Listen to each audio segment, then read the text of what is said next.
Hello and welcome. My name is Ellison. I'm a researcher here at the Hague Center for Strategic Studies. And today at our office we have an event called From Cloud to Community, Shaping the Future of Digital Defense. And I'm very happy to be joined today by one of our panelists, Dr. Simona Soare, who is going to be joining us. Welcome. And thank you. It's a pleasure to be here. It's a pleasure to welcome you back. And I wonder if you could just give us a bit of a sneak peek of what you'll be talking about here with us today. Absolutely. So today I have the pleasure of talking about one of the implications of deploying digitalized infrastructure in defense context.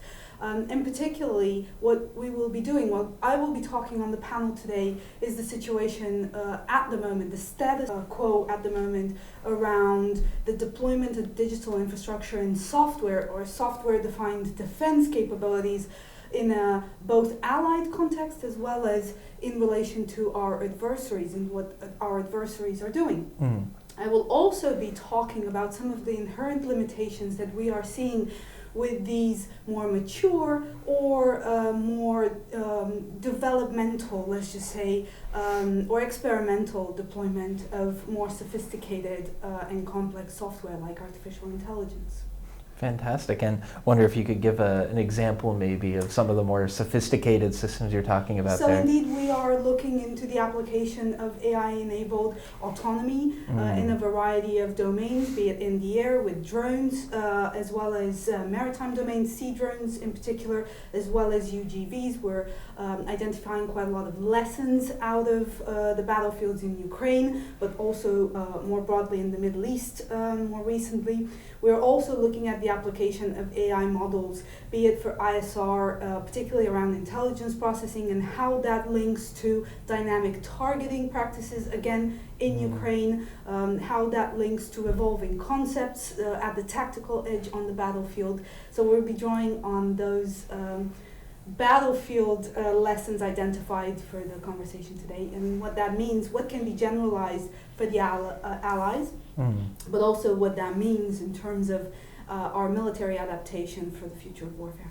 That's super interesting, and I imagine there's going to be a lot of very eager listeners here today. Of course, we are here 1 week out from a NATO summit.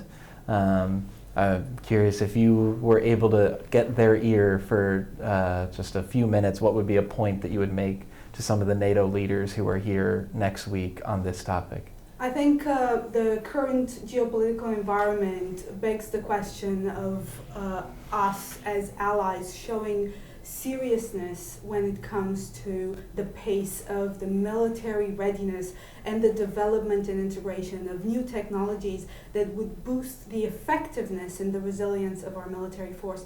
And I think that this is one key aspect that the alliance as a whole needs to concentrate towards.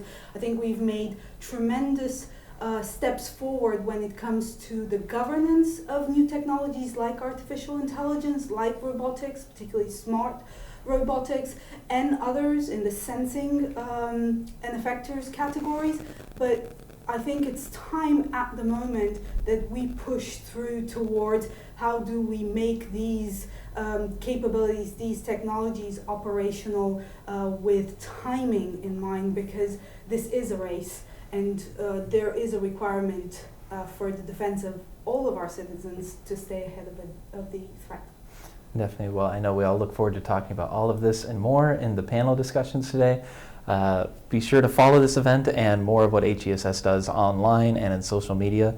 Thank you very much again, Simona. Looking forward to hearing more. Thank you so much. It's a pleasure to be here again. Fantastic.